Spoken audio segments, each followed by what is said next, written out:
Here we go, and welcome to the Hardline Sports Talk. I'm Michael Merlo. That's John Michael Masiri. This is episode 117. We've got lots to do today, all across the football world, NFL and college football, little NBA in-season tournament update, and my favorite team just stole one of JM's pitchers on his favorite team. Damn it. Luis Severino. Sorry about that. Not much. 6 earned runs a game, man. I'm going to miss it so much. Not much baseball today, though, because it really is just starting now with the rumor. So baseball next week when the winter meetings start up. Hopefully there's more signings. Quick housekeeping before I ask JM how he's doing. Please make sure you are following our social media accounts. You're liking and subscribing on YouTube, liking on the podcast, Spotify, wherever you get your podcasts. And give us comments, give us feedback, follow. We love that stuff. Always look out for our content. JM, finally, how are you doing? Yeah, today? I mean, 55 seconds in, thank God. I thought you were just going to skip over me. But no, you're good. Good job on the intro. Yeah. You told me you're going to switch it up a little bit, and I think you did a great job. 10 seconds before we started. Little chalky though. Felt like I was listening to WFAN there for a second. That was radio major Mike talking right there. When I listen to other podcasts and they do that, it's so boring. I hate it. I literally hate it, but I'm like, we don't do it at all. Yeah, we don't do it at all. True. So I think we should gotta get a little corny once in a while. Exactly. It's so corny. It's so bad. Yeah, it is. Maybe we'll just have something pre-recorded that we put in before the intro, and then we'll do that. I wish that everyone listening and watching right now could smell the amount of cologne that this kid is wearing right now, because, I mean, you got a date after this or something. It is a lot. You dress to impress. You smell to impress. My biggest pet peeve is smelling bad. Jesus Christ. Kid smells like a freaking Macy's catalog right now. I mean, I got my good cologne on for you. That's what we got on today. That's crazy. But we got a big time episode. We're talking college football. That's big time. College, that is big time. By the way, this Saturday, I mean, if we're not just kicking back, I mean, you're working. That's a damn shame. Yeah. I really hate to rub it in your face there, but I plan on sitting in front of my TV during the day with multiple alcoholic beverages and just enjoying the slate. Yeah, I mean, I don't want to hate on the slate or anything, but there's only like one game that I'm interested in on Saturday. You're just munching the chalk. Typical Michael Merlo, just eating all the chalk. Friday night, I can't wait. Listen, we'll talk college football in a little bit. We're going to start in the NFL, though. Wait, can we, really quick? Yeah, sure. So you can't wait. You're talking about the Oregon game, correct? Yes. So let's go over why, we're going to play a game. Why is Michael Merlo a fan of his favorite teams? All right, so we'll start off with the NBA and with the MLB and the NFL, right? Giants and Mets. Not hard to see. Kids from New York. Got it from my dad, yeah. Got it from his dad, homegrown teams. Love it. That's great. Good for you, bro. Mm-hmm. Then we go to the NBA. Okay, it's a LeBron. If Michael Merlo's fandom had a Wikipedia page, the timelines would match up perfectly with LeBron's career. That's basically, and then the Nets got involved and the Pelicans. I was a Knicks fan. Lost. I was a Knicks fan until 11th grade in high school. Yes, I was. My entire childhood, I was a Knicks fan, and then it stopped. Okay, it stopped. So, and just up and down NBA. Now we're really entering what the hell is going on? Oregon. The jerseys or the logo? Which one was it? Jerseys. The jersey. Kansas is the logo. Kansas is the logo. Kansas basketball because he liked their logo, and Oregon football because he likes their jerseys. But you have to remember something, and Boise State football. And you told me on the phone 2 hours ago that I'm the 5-year-old. Right, but again, This all happened when I was 5, when I was a young kid, and I stayed true with Oregon. I've stayed true with Kansas. It's been a rough ride with those Kansas Jayhawks. That's a sarcastic comment. I've definitely chilled out on that, though. I mean, go Hofstra Pride basketball and college football. I just, whoever I bet on that day. Right. But yeah, and part of it's why I'm excited for Friday, because that's a big time betting game. It is. We'll give a free pick in that. It's a lock. It's easy. Just like the game we're about to talk about, the San Francisco 49ers versus the Philadelphia Eagles. Mm-hmm. And we'll talk about that in the gambling show, which comes out over the weekend. But the Eagles are 3-point underdogs at home. And the Eagles are 10-1. And the Eagles' point differential this season is in the 60s. Yeah. Compared to some other teams, I'll just read it off. Yeah. The Bills are at 101. Mm-hmm. They're 6-6. The Ravens are at 137. Mm-hmm. The Jaguars are at 29. They kind of suck. The Chiefs are at 75. We know the Chiefs have struggled a little bit. Mm-hmm. The Cowboys are at 162. Eagles are at 64. Yeah. You know what the 49ers are at? Well, 140. yeah. That's a difference. You know what the Giants are Some would say more than double, actually. You know what the Giants are at? Actually, can I guess? Yeah. What are they, 4-8? They're 4-8. Well, they got killed by the Cowboys, so that's already 40 down. Yep. I'm gonna say minus 134. Wow. No way. No way. Was that right on the money? No, 133. But still, dude. that's Oh, damn by one? impressive. Yeah, that's impressive. That's a good one. Oracle. Ball-knowing Oracle. Calm down. I screenshotted something yesterday, and I can't find it out because it's very relevant to this game. But I got to find it now again. It's a tweet. But either way, those are the point differentials. And I think the Eagles are coming across by some teams as a little fraudy. And I'm not there. Like, I'm not ready to say that they're a fraud team by any stretch of the imagination. This is a team that just knows how to win football games. They're very talented on the offensive side of the ball. I think defensively they have their issues, but I'll say this. The way we've seen both of these teams look as healthy as possible. The San Francisco 49ers, when they're healthy, look better than the Philadelphia Eagles. Okay. I don't hate that. I don't hate it because they have gotten healthy, and ever since the bye week, they look amazing. You know that you're an Eagles fan. I am a closeted Eagles fan. It's not in the closet anymore. Like, I got the Jet stuff, but at the end of the day, you cut my arm, I bleed Kelly Green, right? I'm joking. That's just crazy. What I will say, no matter what happens in this game, it's not really going to sway my opinion on the NFC. Unless there's like a crazy blowout. It's not going to sway my opinion on, okay, I see this team as the number one team in the NFC, and this team as the number two, and this and that. I will say, looking at this from a betting perspective, the way that Vegas has given the Niners, taking the Niners 3 points favorites, it's a rat line, but Vegas has been getting killed all year, and it just seems like it's got to turn in their direction eventually. And I feel like this is the game where the Niners are going to get it done on the road and beat Philly. And I think the Niners are pissed off about that game last year that Purdy went down. They're pissed off about, Deebo Samuel saying all this stuff about James Bradbury, saying that he's trash. There's a little rivalry there. They obviously don't like each other. There's a big-time rivalry between these Eagles, two teams. It starts with their head coach and their city. They have this arrogance about them that they're the best, and I mean they are the best in the NFC. They're 10-1. They got the best record. They made the Super Bowl last year, but I think San Fran is pissed off. They're here to prove themselves, and I do. If I had to predict right now who's going to win the game, I am going to go with the Niners. I do think, however, if these teams meet in the playoffs, even if the Niners win this game, whether it's home or away in the playoffs, it's anybody's game. Like, I think they are neck and neck. See, this game for me doesn't change my opinion on how I view the NFC. I agree with you because I think San Francisco is better. But what this game is going to this game is going to decide who has home field advantage in the playoffs in the NFC Championship game. Because I'm going to go through the Eagles' schedule right now. Okay, I believe, like you do, they lose this game. So let's say Philadelphia loses this game.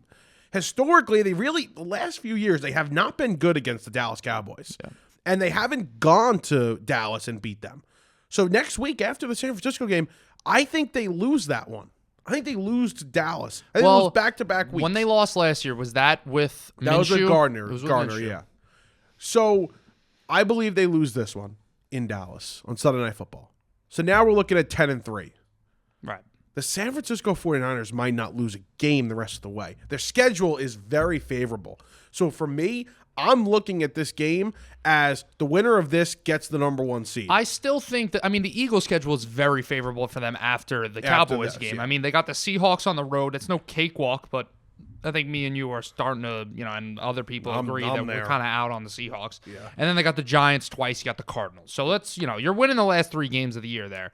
Take it easy with Tommy DeVito. Please shut up. Tommy DeVito, he might have something to say about that. It's just they're 10-1, so they have that gap because the Niners are 8-3, so they got that 2-game gap where if they lose this game, they still have less losses than the Niners. You got to worry about that Dallas game. You're right.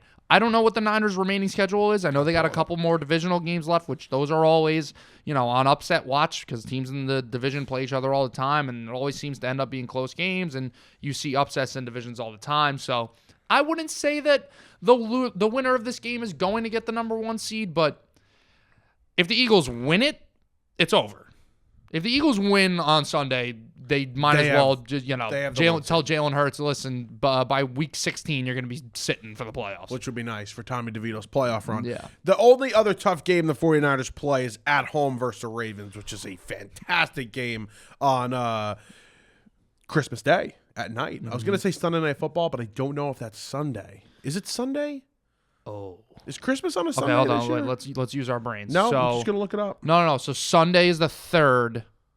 That's a December Monday. 3rd. It's a Monday. It's a Monday. So that's Monday Night Football. There's 3 Monday games Night on Football. Christmas Day. That's Chills. a Monday Night Football game. Ravens 49ers, one of the better games of the year. I think this is the game of the year, though. I think this is as This close is the game of the year. to a playoff game as you're going to get this early in the season. It's a December game. I think it's going to be a fantastic football game. Yeah. But I think there is something to say about the Philadelphia Eagles, the way they've won games. They've had to come back. And you know what's really funny? Look at the way the Philadelphia Eagles have played the last couple of years. Last year, they had a cakewalk of a schedule and were blowing teams out. Mm-hmm. And they always played with the lead. This season, the schedule's a little more difficult, and they have to play from behind. And that was a question that I had for Nick Sirianni and Jalen Hurts and this defense, and they've done a great job so far of being able to play from behind. Yeah. And Jalen Hurts' numbers playing from behind, they're unbelievable. I think his pass rating's in like the 140s or something like that. It's unreal. So credit to them. They've been able to do that. When you go to a Super Bowl, I think you buy yourself a little bit of time, even if you're struggling a little bit early in the season. They've done that, but give them credit. They just find ways to win football games. These are the reason why I think it's the game of the year. You look at the Chiefs-Eagles game. I think everybody would agree that was probably the game of the year. Yeah. Going into that matchup, that was what everybody was most excited for. But those teams have 2 sort of different identities, the Chiefs and the Eagles. The Niners and the Eagles, along with the Cowboys as well, the Niners and the Eagles have that identity where they have great defenses and that whole old school football, great lines, just kind of run it down your throat, and they could beat you wherever. Their offense is so dynamic, and it's just the roster overall is just loaded. And that's why I do like, if I had to put money on what conference will have the Super Bowl champion, I'd put it all on the NFC. I think this is the year where an NFC team wins the Super Bowl. And we'll get into it later when we talk about the Chiefs and we talk about whoever else in the AFC. But I would put a lot of money that it would be an NFC team. I think one of these Cowboys, Niners, and Eagles are going to get it done. And I want to talk about Purdy here because, I think he's just a controversial topic at this point. Yeah. Just with what he kind of deals with and the situation that he's in. He's in a great situation. There's no doubt about it. He's got the best running back in football. He's got some of the best weapons in the entire game. I don't even think you could call Deebo Samuel a receiver. He's just a weapon. Yeah. And the same thing goes for Trent Williams. He's just a weapon. He's just fantastic at his position. He's completing 70% of his passes. He has 2,800 yards thus far. His passer rating's 112, 19 touchdowns to 6 interceptions. And this is with a couple of weeks where he didn't have Deebo and he didn't have Trent Williams, and still his numbers look like this. I can't not put him in the MVP discussion with guys like Dak and Lamar. And I think Jalen Hurts is in there. I would not put Jalen Hurts in the discussion for MVP, but I think Purdy's got to be there. I saw somebody made it was like FanDuel's odds for the MVP and Hurts was the favorite or something, and the first response on the Twitter thread was, "Oh my God, Jalen Hurts season highlights," and it was the tush push, every tush push in like 3 times speed. It was hysterical. But it's like that goes for a rushing touchdown. Yeah, no, it for does. him. It does. I saw a stat. He's going to be like the first quarterback with 50 rushing touchdowns or something at a certain age. It's such BS. And it is. I mean, listen, crap. the reason we know that the tush push, we've seen other teams try to do it, and nobody can do it as good as the Eagles because they have the best 600 center. pounds. Because they have the best center in the league, and Jalen Hurts squats 600 pounds. Exactly. No, not the 300-pound men pushing him from behind. But it's not to take away, like, you see some of these quarterbacks go out there try to do the tush push. They're little tiny quarterbacks. They had no shot. Yeah. You can try to do tush push with Zach Wilson. he's going to be able to do it. If you just get Zach Wilson into the gym and he starts squatting a crap ton For next year, 5 years straight, you can bring him in and he can do the tush push. But it's bullshit. I wanted to touch on language. the Purdy comment that you made. I've been thinking about this whole Brock Purdy thing. He's fantastic. And remember how not every week, but every time we'd really talk about the Niners, I would say, I'm not sold on Brock Purdy. I won't be sold on him until I see him in a high-pressure situation and this and that. And I still stand by that. I'm still yet to see him in, a playoff scenario. Maybe he'll show it this weekend against the Eagles. Maybe it'll be a really close game and he'll pull through and whatever. But I want to defend Brock Purdy right now because I think this whole stigma that he's the system quarterback and this and that, it's just gone way too far now. Like, I want everybody to imagine that you knew nothing. Pretend the NFL started this year. All NFL history gets completely wiped. You see Brock Purdy start playing for the San Francisco 49ers. You don't know his draft position. You just, okay, here's this quarterback for the Niners. And he has good weapons around him. He's got a good offensive line, good head coach. He has the highest passer rating in the league. He's putting up phenomenal numbers, winning football games, beating some good teams, playing really clean, good football. You're like, wow, that's a really good quarterback. That's a top 10 quarterback in the league. That's an MVP candidate. The whole system thing and the people saying that he doesn't deserve to be in the MVP race, it's clearly biased towards Shanahan. And it's biased towards his draft position. It's biased towards everything. And the comparison I want to make that I really want people to think about is, why is it that I see Tua praise, and believe me, I know Tua has his fair share of haters, but why do I see more Tua praise than I see Brock Purdy praise? Because they're kind of in the same boat. Sure. They have great weapons around them. They have these great, genius, offensive-minded head coaches, and they're putting up great numbers in their system, not, making crazy, acrobatic athletic plays, but throwing with great accuracy, throwing with good anticipation, playing very well within the system. I really don't. Dak, too. A lot of people want to say Dak's an MVP candidate right now. I think Dak's a great quarterback. He's putting up and he deserves to be in the MVP conversation. He might be the MVP right now. He's having a great year, especially past 5 weeks. He's no doubt the MVP. Why is it that Brock Purdy's just kind of getting pushed to the side? I think it's kind of BS. Yeah, he's getting disrespected. Some of these throws that he's making, it's like it doesn't matter what system you're in. Yeah. The way he's able to, Dan Orlovsky was breaking it down before we came here. I was watching a video of Orlovsky breaking down a throw he made on Thanksgiving night against the Seahawks. And by the way, that was supposed to be a quality team. They embarrassed them on prime time in their own building. Yep. Embarrass them. He's fantastic. No matter what you want to say, like you said, all I could do is sit there and watch Brock Purdy on the team he's on with the coach that he's playing for, and he does a fantastic job. And that's all I could judge on. It's all I can base it off of. That's it. Yep. We talked about it weeks ago that every quarterback plays in every great quarterback plays for the most part in great systems. And they do. And I don't want to make the Brady comparison because that was getting played out with he's a 6th raise, he's a 7th round pick. Brady was a 6th round pick. But one of the things that made Tom Brady so good is, Tom Brady didn't have the greatest athletic ability and the strongest. He had a strong arm, but not the strongest arm. Right.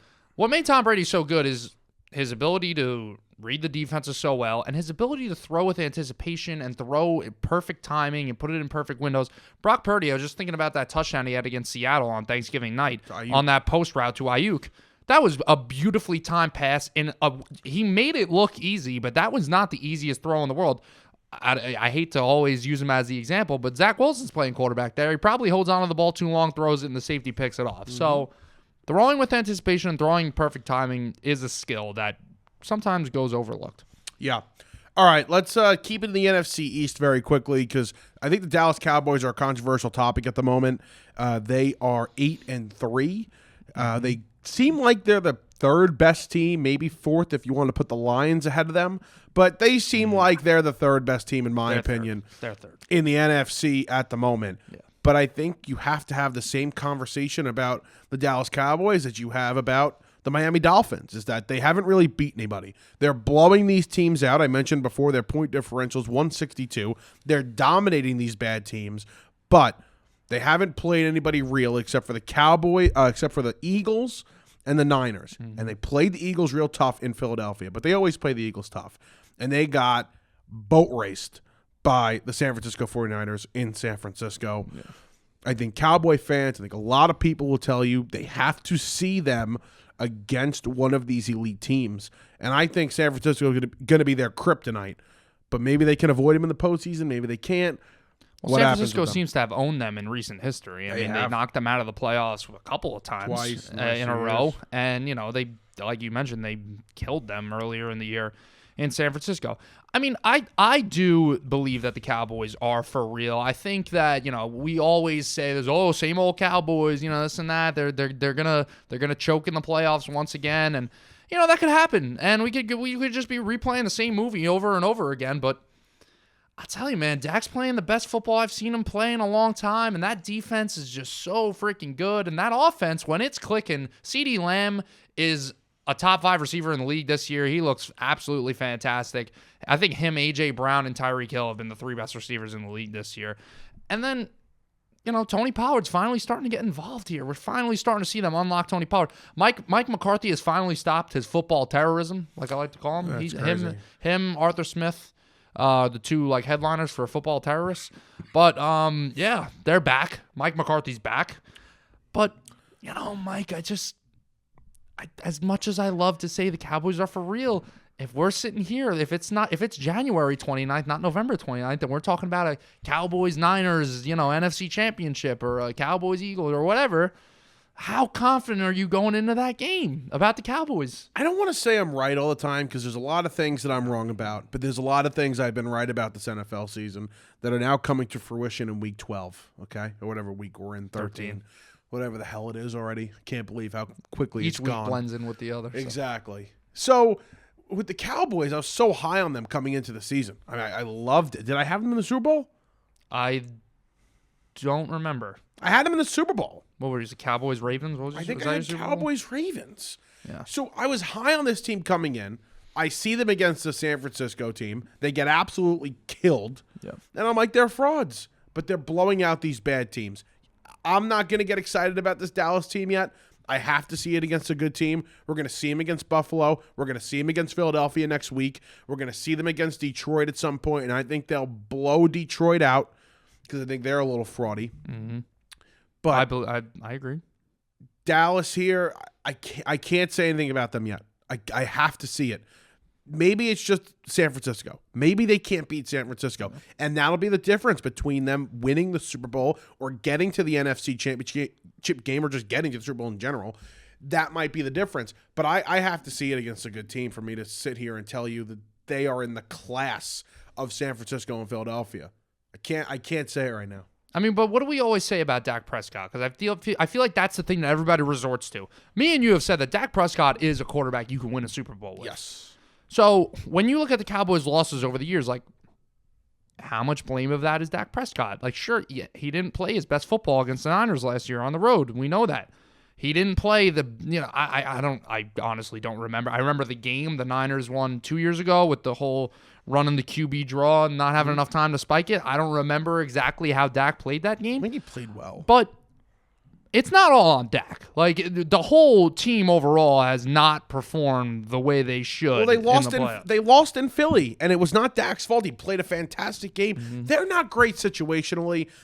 Against these good teams, they're not great in the red zone. I still don't believe in McCarthy. I'm just not a McCarthy guy. People don't believe in McCarthy. That's fine. The defense clearly didn't show up in that San Francisco game, but lately the defense has been fantastic. Yeah. So I don't know what has to change for them. I really don't, because I think Dak, and you heard Aaron Rodgers on Pat McAfee this week just praising the way Dak has played. I'm a Dak guy. I think he's good enough to win an MVP in this league, as we see this year. It's the best year of his career. I looked at it as it's the best year of his career right now. So I don't know if it's a Dak problem. It might be a coaching thing. They commit way too many penalties still. Yeah.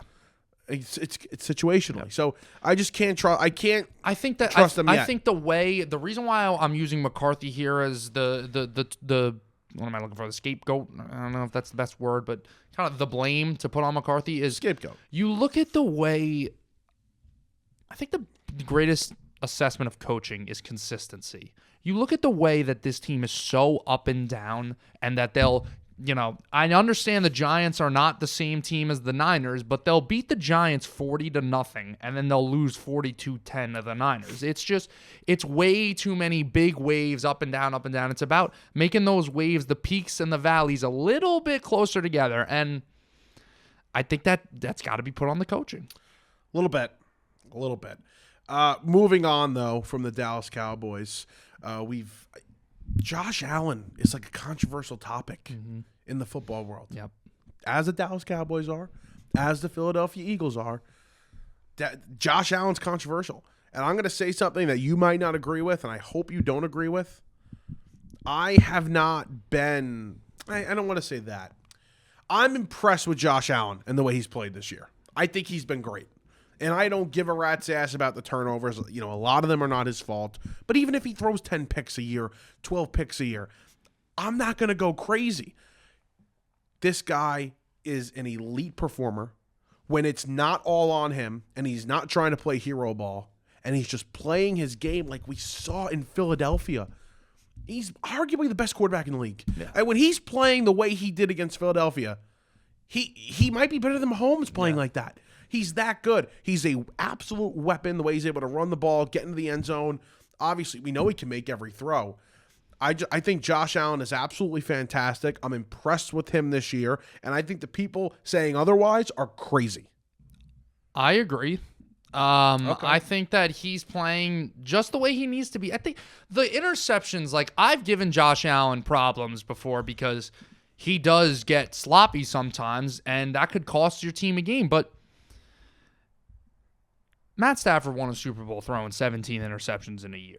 It's not like to win the Super Bowl and to be a great team, you need your quarterback to throw X amount of interceptions or less. He can have his turnover-worthy plays because Josh Allen, like you just mentioned, when he's on, is Superman. Like there is not, you can count on one hand guys to ever play this game and play that position that are more explosive and dangerous with the ball in their hands than Josh Allen is. He is fantastic. And the way that the Bills have built this team and have built this offense and have ran this offense, I really think Sean McDermott's like done more harm to this team than good at this point. I really think he has to go. I know he's not the offensive coordinator exactly, but there's been a lot of rumors that he's got a lot of input in the offensive plays, and a lot of rumors that his former coaches aren't the biggest fans of him. I don't like the smell I'm getting from Buffalo in that coaching room. Bro, they never got a running game. That's it. They never established a running game, and that's why their offense is too backyard football-like, too boomer bust. It's why Gabe Davis goes for 95 yards and 2 touchdowns, and then the next day has 0 targets. It's just way too much up and down, up and down, up and down. It's the same thing like we said with the Cowboys as a team overall. The Bills' offense is just up and down, up and down, up and down. It does not have a steady identity. It doesn't. And the defense is hurt now. The defense has been... they're done. They're 6-6. They're done. They got no chance. The defense is banged up, and if the defense wasn't that healthy, they'd be better. They'd be much better. They'd probably be, I think, what's their record? 6-6. They played 12 games. Yeah. They're probably 8-4 at this point. Maybe 7-5. And that schedule ain't getting easier, by the way. Right. I think they're 8-4 at this point. If their defense wasn't so banged up, they would have beat Philadelphia on Sunday, and I could probably find another game. Mm-hmm. But either way, Diggs, Gabe Davis, these receivers that he has, they're inconsistent. One guy that's not inconsistent finally got it going, Dalton Kincaid. He looks great, man. He does look great. He looks like a problem for a very long time. He got it going?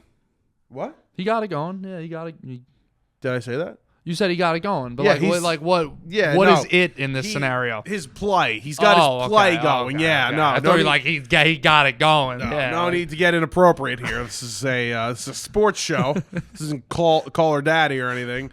I'm so glad you brought that up. Oh, God. I actually would die for Alex Cooper. What do you mean by this? She is oh my God, she's my dream woman. I love her. Out of everybody that could be your dream woman, it's her. Alex Cooper. I love her. Really? Love her. Yeah, that's crazy. I'll call her daddy. Wow. All right. Let's stick to sports, please. My new girl's Tate McRae right now. Let's go. Good Yeah. taste, my man. I was on her before you. No, though. that's crazy. Yeah, I was on what the before hell you. does that were. mean? You listen to her music. You actually probably would. I listen do. to- I do like her that- music. See that? Yeah. No, it's crazy. Her music's garbage. But It's really good. She's Greedy. not. Greedy's a song that she has. It's good. It's a good song. Mm-hmm. Anyway, Yeah, I haven't heard it like 45,000 times on TikTok. yeah, that's good. No, that one's X's. It's her new one, and I don't like. I What's personally don't like it. Myself. That's Greedy. Great song. Great song. All right. Anyway, the pop What culture. we're talking about? We're going to talk about the Chargers because they're ass. ASS, like steamy ass, okay? I mean, you can't get worse than that team right now. When you have a star-studded quarterback in Justin Herbert, you've got guys on defense, you've got weapons on offense, and you can't get your head out of your ass. You can't score more than 10 points at home. Like, please. You know, it's because I love Justin Herbert so much, okay? Yeah, you are like a freaking Herbert meat rider. Okay, again. I love Herbert. I really do. I always have. I wanted him to be the Giant quarterback. He opted to stay in college. I've always wanted Justin Herbert. Yeah. And for the life of me, I don't understand how he is not getting better. Because he's so talented. Okay. What do you like?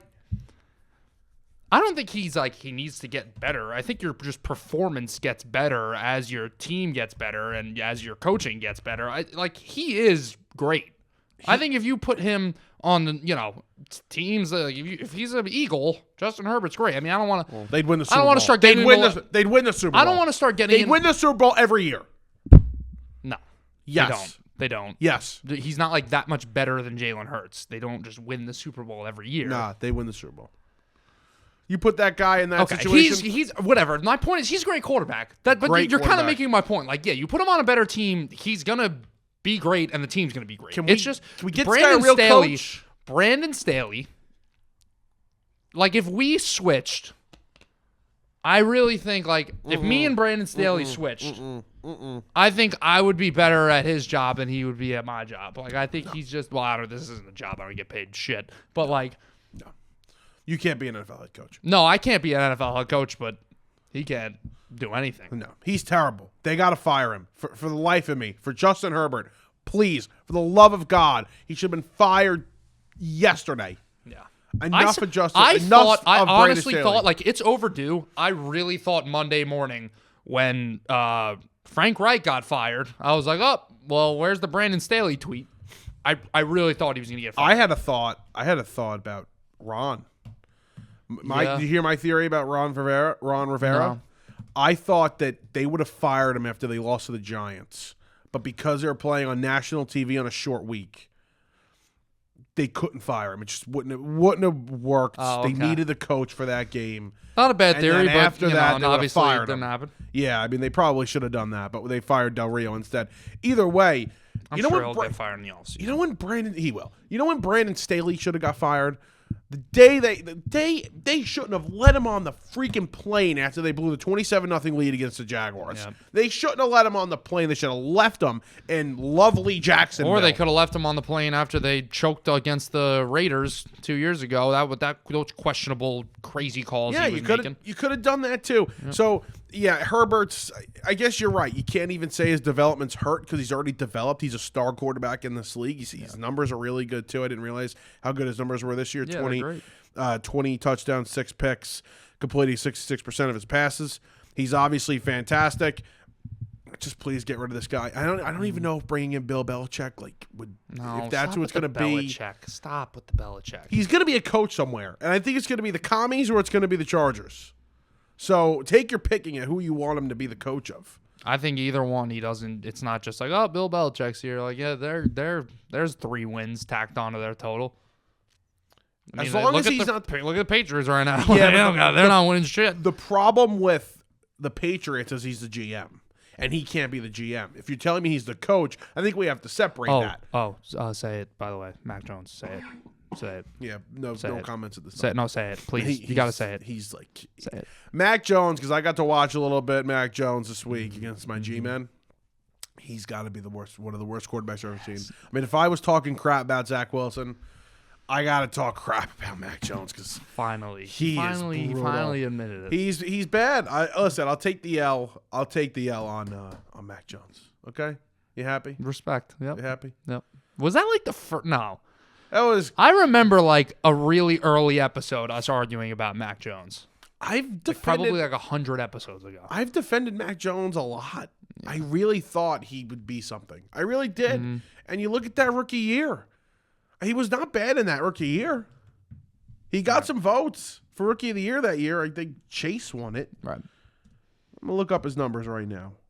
Oh, I want to see the rookie year. The rookie year was great, but the rookie year was like peak Mac Jones. It was just like he's mid. Yeah, it was 22 good touchdowns. System, you know, he did fine. 13 picks, 92 QB rating. Yep. Yeah, he's terrible. Mm-hmm. He's terrible. I mean, there's no other way around it. I was wrong. I don't think he goes elsewhere and is good. I don't think he has any help around him.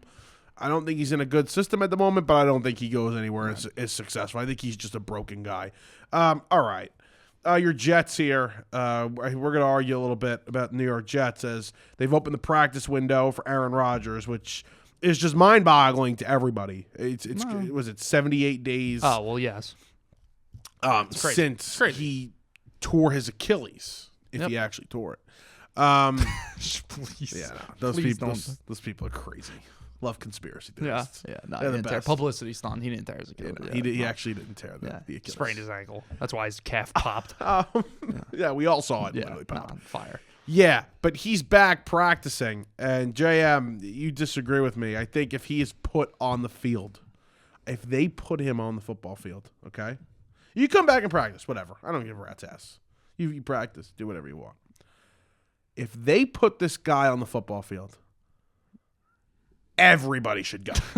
I mean, there isn't a single soul I would keep on this coaching staff, front office, come on, dude. Anybody. I'd fire everybody because that would just be the biggest jet move of all time to put this guy, 40 years old, back on the field after he's going to be 40 in a few days, okay?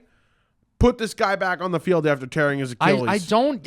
If I'm so me personally as a Jet fan, like want him back, not just because it's like, oh, I want to see him in a Jet uniform playing. Obviously, that's a huge reason. But to go into next year with no experience with this team, with no gameplay, with nothing, I think that's a disadvantage. I think for him to come back, play these last couple of games. Now, obviously, he needs to be cleared from doctors. He needs to be 100% good to go. It can't be like, oh, you know, it's a little risky and he's still not 100% recovered. Then, no way. Like, he needs to be fully A-okay from doctors, not him personally says, I'm good. He needs to be 100% on his health report. Then I think it's dumb to not play him. I think... Oh, the O-line sucks. Okay. Well, if like I said in the beginning of the year, yeah, the O-line sucked. That was just bad luck that he got hurt 4 plays in. You had Zach Wilson. He stayed perfectly healthy through the whole entire season with the awful offensive line in front of him. So I think to just say, oh, the offensive line sucks, don't play him. No.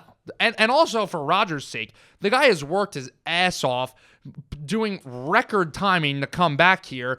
Thanks also to the speed bridge surgery and accelerating that healing process and this and that. But, you know, nobody's ever come back this fast before. And the fact that he's already back in practice is just absolutely mind-boggling. And I think for him to come back, get 100% cleared from doctors, and then the Jets say, okay, we're not going to play you, is not right to him. And it's not right for the team as a whole. I think you got to get him out there with the guys.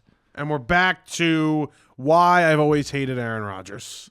Because he's all about himself. The team is going to be out of it. There's no coming back. They are a putrid, awful football team at the moment.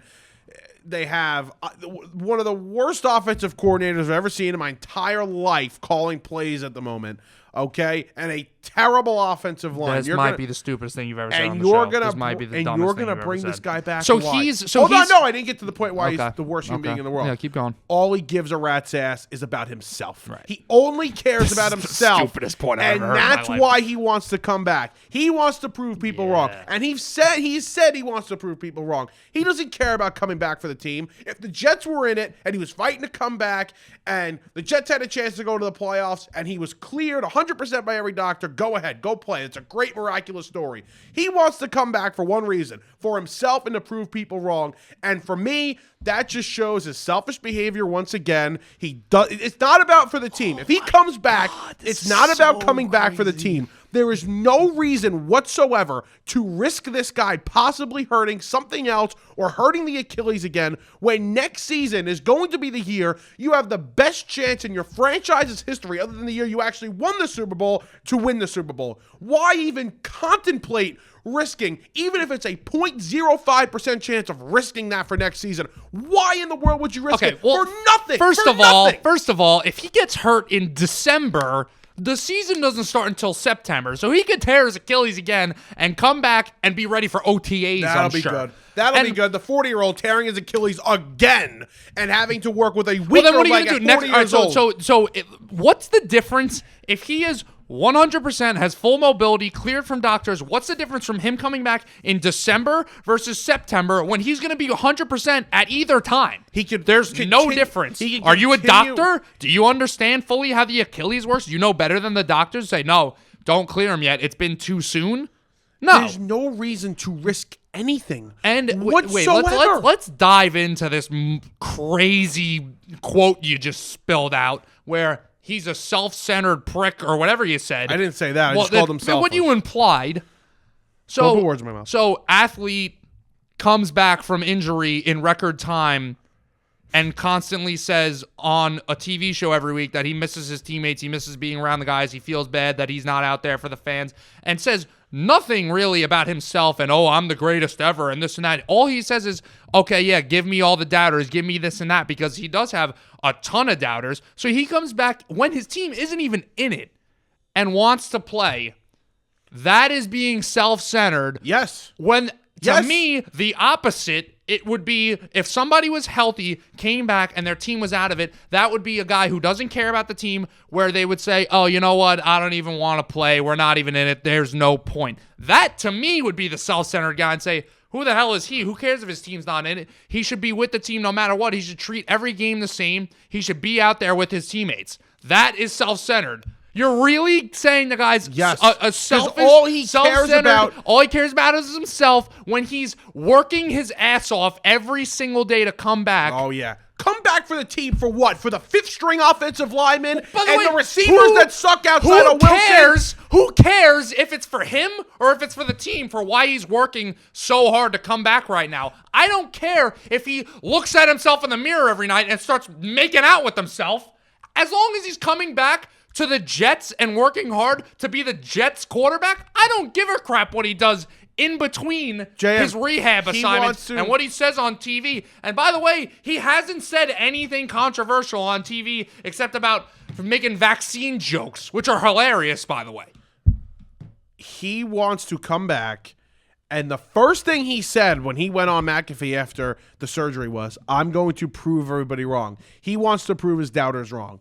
Him coming back in a meaningless season, an absolute meaningless season, JM, I cannot believe you don't agree with this. Why? There is no point in coming back. You're out of it. You're not making the playoffs. Your offensive line is atrocious. Yes, JM, that is a concern for a 40-year-old man who has had injuries. That is a concern to me. A guy that doesn't have the same mobility as a Zach Wilson to get out of the pocket and avoid big hits. That is a concern to me, to bring this guy back for a 4-win team, for a 5-win team when he comes back.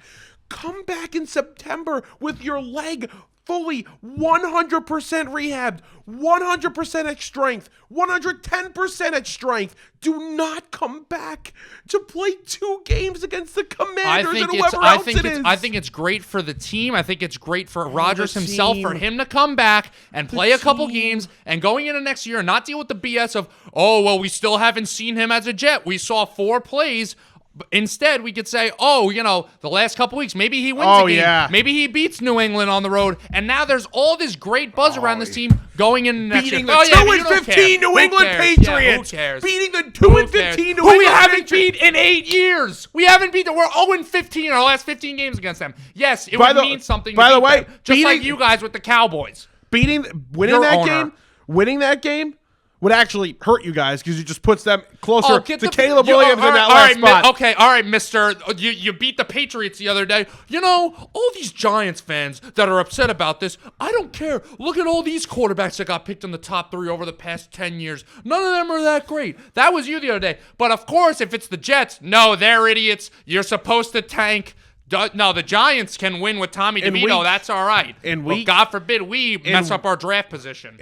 No, I wasn't talking about your draft position. I was talking about the Patriots draft position. You win that game. You put them closer to Caleb Williams. Okay, guys, let's not play Aaron Rodgers because we might beat the Patriots and give them a better draft position. Fire logic. You should be a GM. I should. Yeah, I would. Listen, you want Mo Lewis, Aaron Rodgers. They're going to be tied together forever. Aaron Rodgers coming back and beating the Patriots and putting them in the 1 slot instead of the Bears. And Mo Lewis knocking out Drew Bledsoe. You know what this all stems back to? You know what this all stems back to? Selfish. Common Michael Merlo, spineless, selfish moment. He is selfish. Merlo broke his ankle in the 8th grade, okay? Oh, yeah. And we had an important CYO playoffs coming up. And I bet you if he went out there, worked his ass off in rehab, in and out every day, we could have had our power forward, our offensive rebounding machine. Michael Merlo could have been out there for his team in the playoffs. Instead, you sat on your ass. I did. You sat on your ass. Yeah, and you didn't do anything, and we lost. And you know what? Maybe he didn't have the most points on the team. I didn't either. But guess what? He was the heart and soul of that team. Just like Aaron Rodgers, the heart and soul of the New York Jets. And Aaron Rodgers is saying, I want to come back and I want to help out the Jets. Michael Merlo in the 8th grade said, I know I'm the heart and soul of the team. I don't give a shit, though. I'm just going to sit on my ass and rehab for 6 months. You make me sick. You make me sick. It makes no sense. It doesn't make any sense to bring this guy back this year. This is a lost season. Who gives a rat's ass if he plays a game against the Commies on Christmas Eve and the Patriots the next week, JM?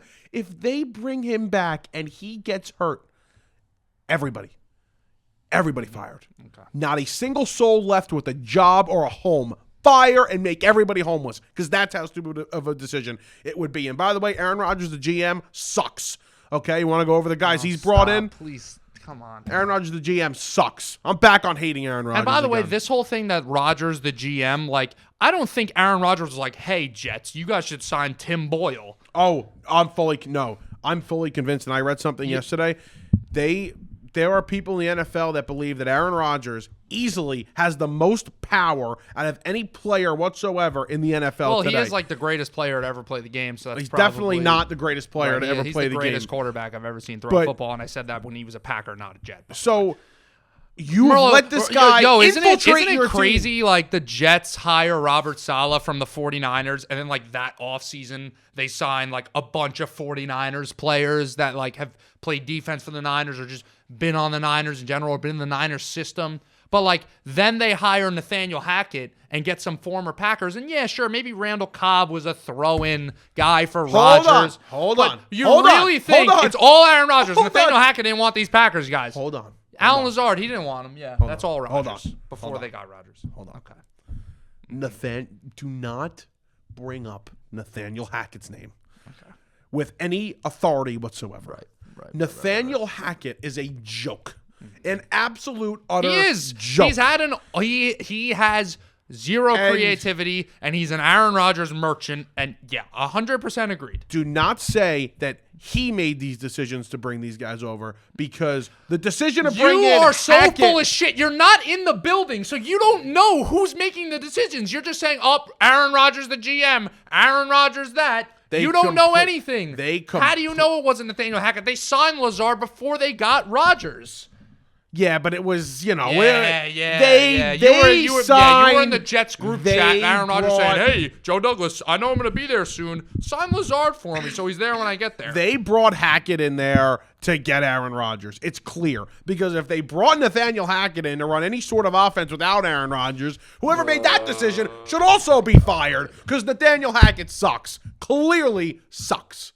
He sucks. They can't even run a somewhat competent offense with backup players. You score a couple of touchdowns a game.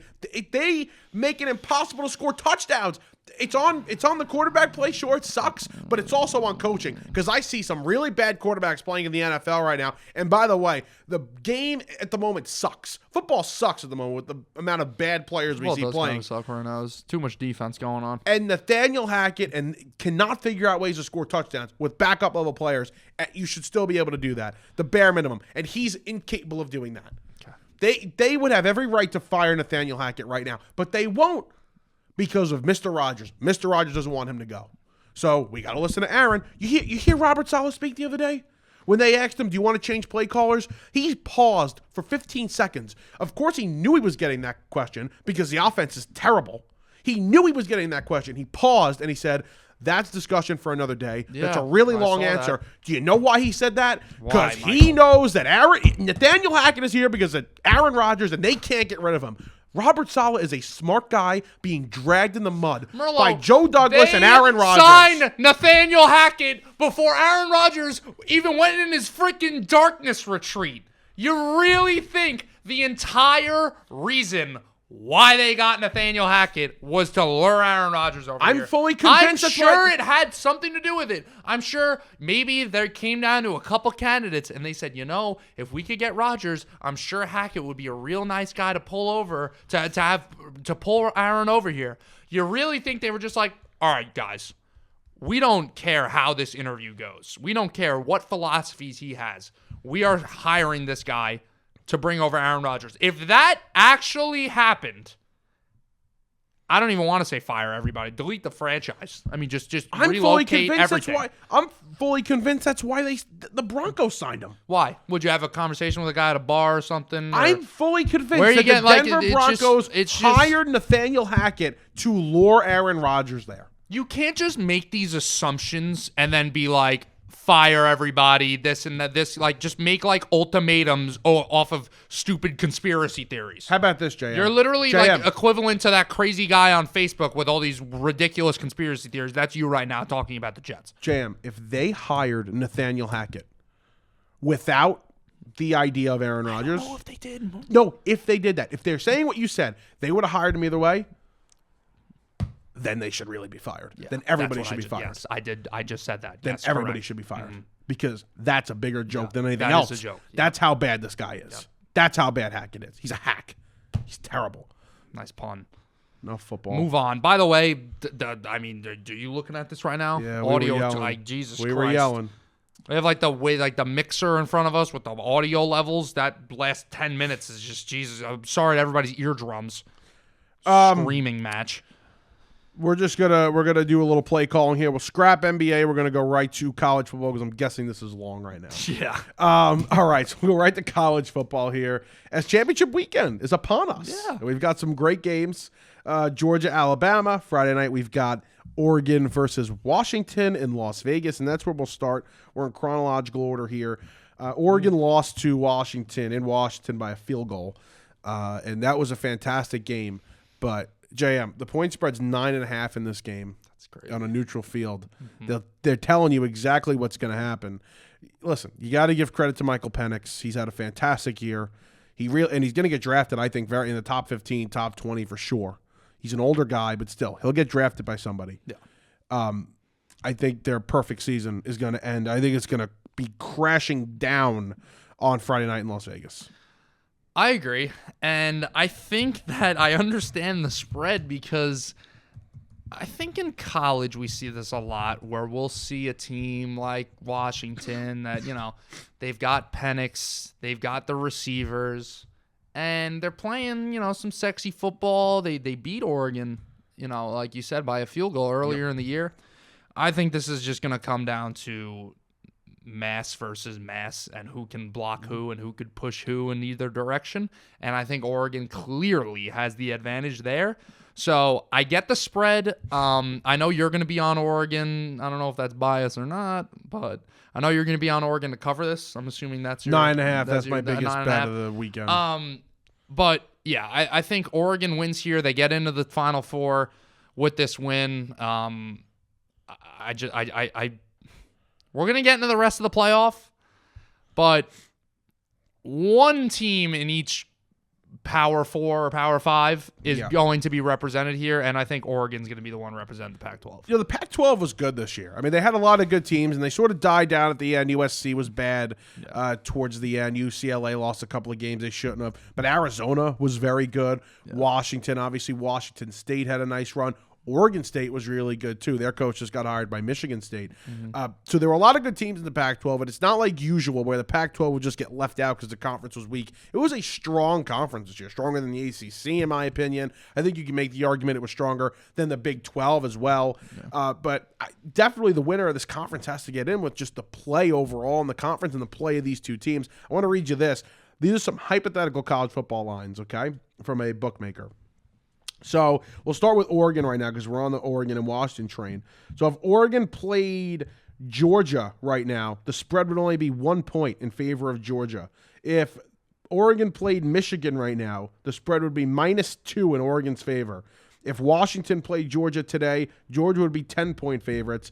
And Michigan versus Washington, Michigan would be 7-point favorites versus Washington. So clearly, the books, Vegas, the rest of the college football world, they respect Oregon in a big-time way. And you mentioned it perfect. You nailed it right on the head when you mentioned Oregon could play up front. They'll push Washington around, and they can compete with the teams in the SEC, in the Big Ten, that normally push the Pac-12 teams around. They will not do that against this team. And their head coach is the former defensive coordinator from Georgia, Dan Lanning.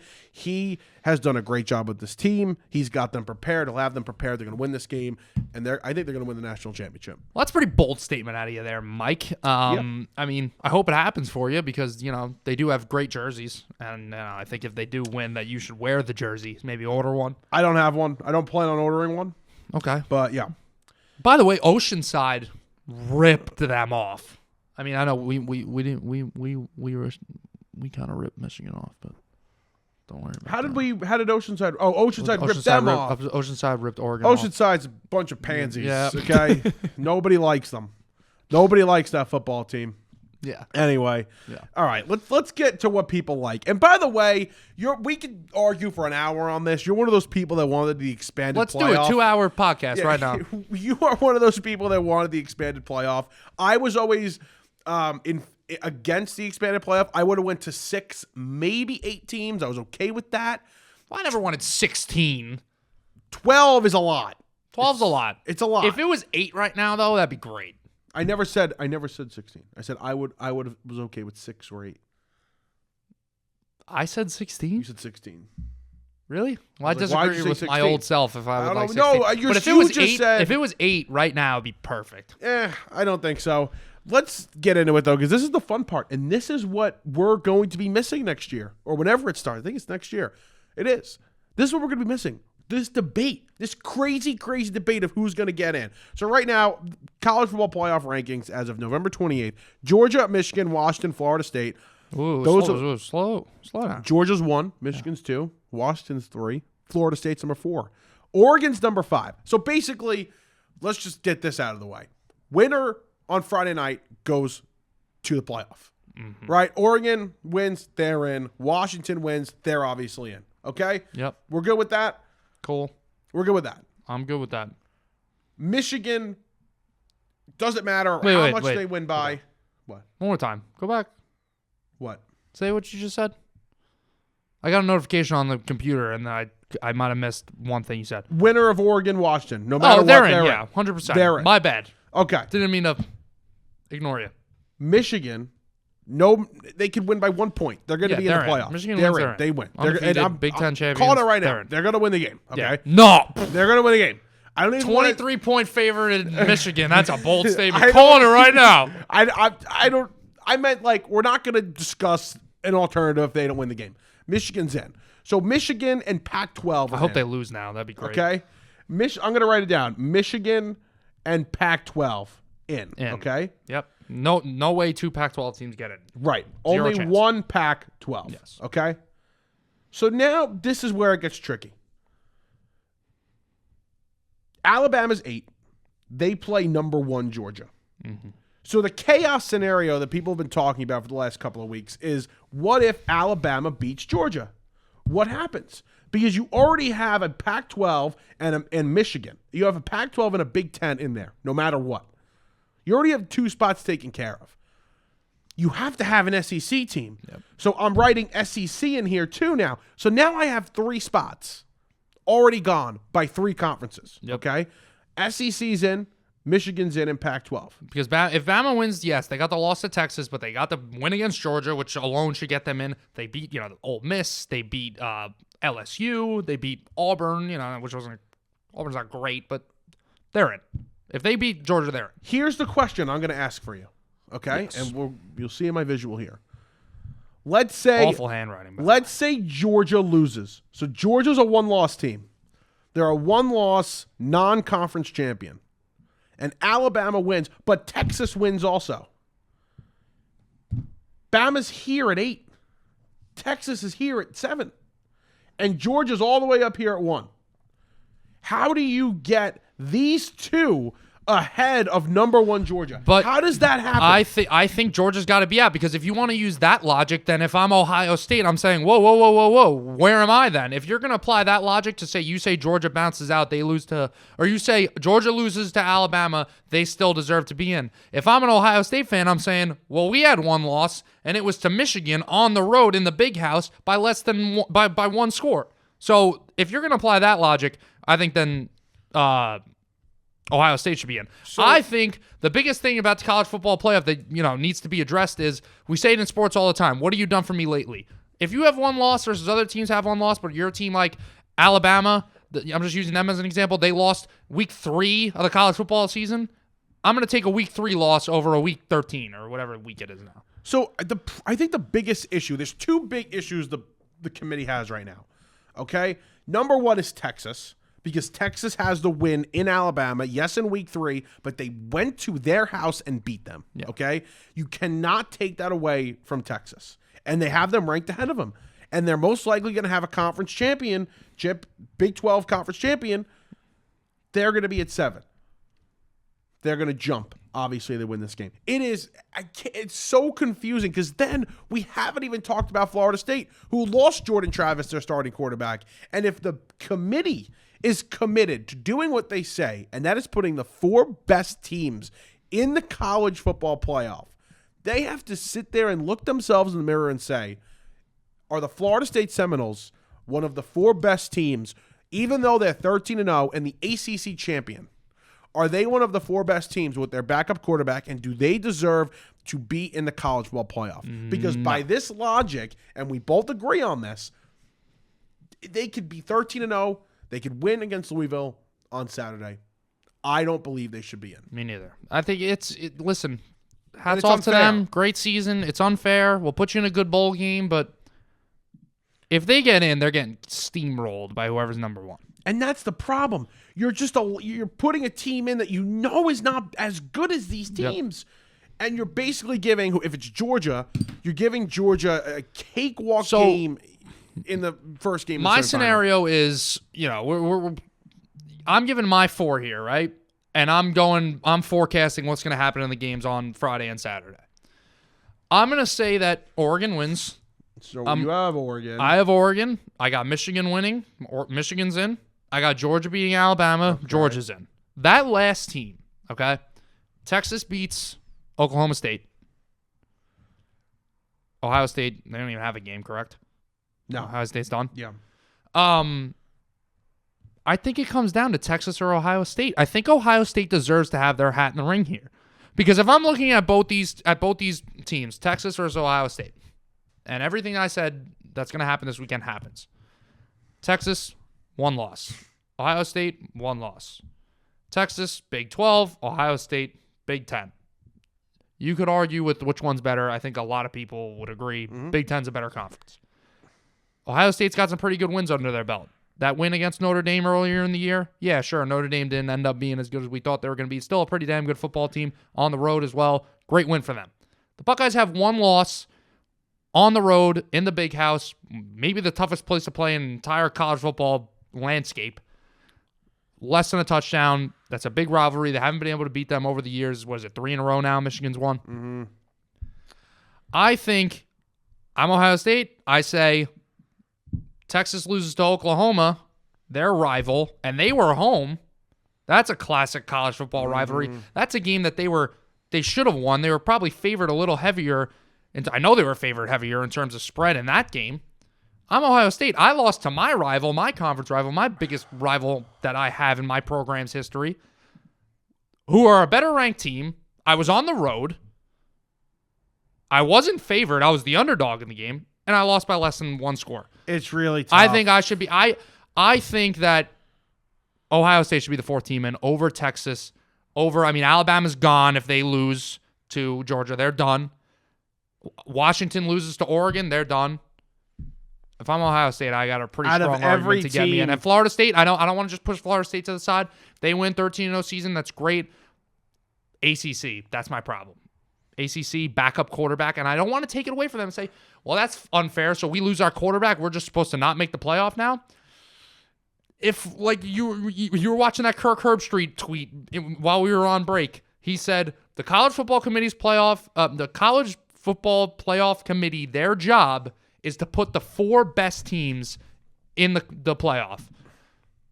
They're not one of the 4 best teams with a backup quarterback in the ACC.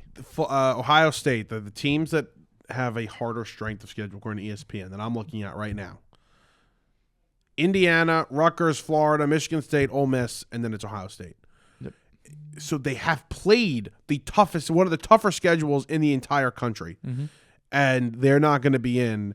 I understand what you're saying. I really do. I understand exactly where you're coming from.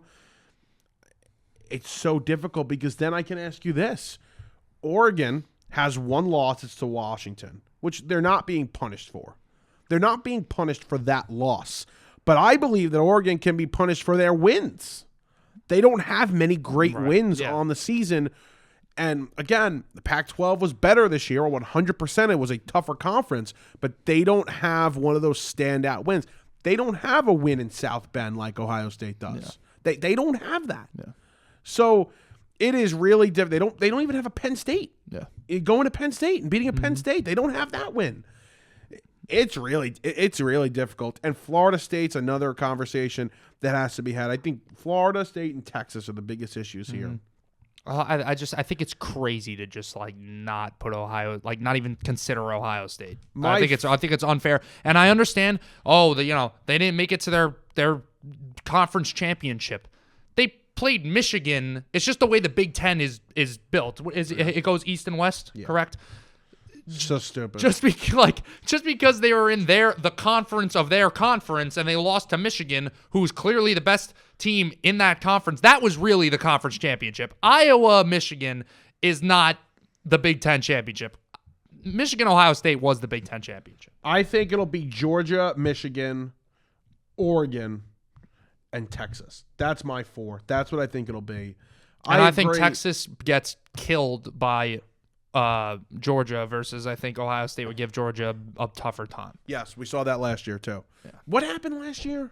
Field goal at the end of the game. Didn't Ohio State get in? I'll be completely honest with you. It was right when the clock hit 12 for New Year's Eve, and I was pretty intoxicated by that point. No, I'm not talking about the game. I'm talking about this exact. So the Ohio State scenario to get in. Okay, this is how Ohio State gets in. Okay, Pac-12 does not matter.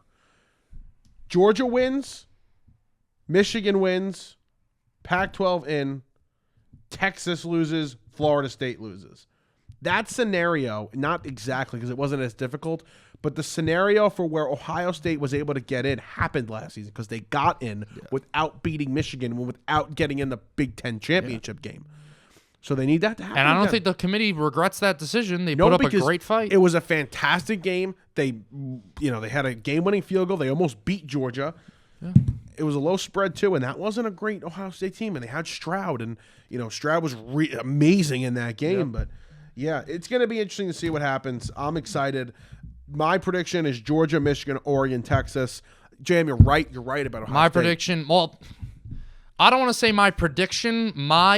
If I was on the committee, mine would be Georgia, Michigan, Oregon, Ohio State. And I don't want to agree with you, but Ohio State is one of the 4 best teams in the country. I will say that. Yep. All right. 117 in the books. How long was it? We're 109 right now. All right, not bad. Pretty up to par with what we usually do. A lot of just 109 of straight pigskin. Yeah, a lot of pigskin. A lot of football. Felt like we were gone for a while. It Yeah. was the first break in 3 months. Yep. And it felt like a very long time. Yep. All right, so we'll be back next week. Look out for the gambling show this weekend. Like we mentioned before, Severino's a Met. There'll be a lot of news by next week. A lot of baseball next week. Yeah. We didn't get to the NBA here. By next week, it'll be a lot of NBA and MLB talk next week. We'll be in the in-season tournament more. Winter meetings, yeah. Winter meetings, exactly. So, Brian yeah. Cashman will probably say something moronic again. Brian Cashman's going to be Jesus Christ for Yankee fans this winter. I hope can't so. wait to see it. I hope so. All right, we'll talk to you guys next time.